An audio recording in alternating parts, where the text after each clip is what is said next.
Hi friends, it's Christmas time. Let's make a Christmas tree out of paper. Things you need: paper corn, red chart paper, green chart paper, scissor, pencil, roller, glue and some decorations. Let's start cutting these papers into strips. Paper strips are ready. Take a piece of paper, fold it into half. And once again, fold it into half.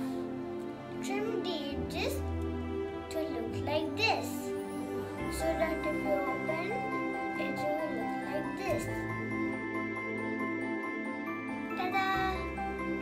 Cut these all into like this. We'll drape these strips around the cone.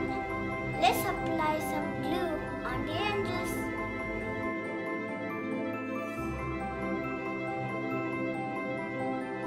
Green is done. Let's repeat with the red one.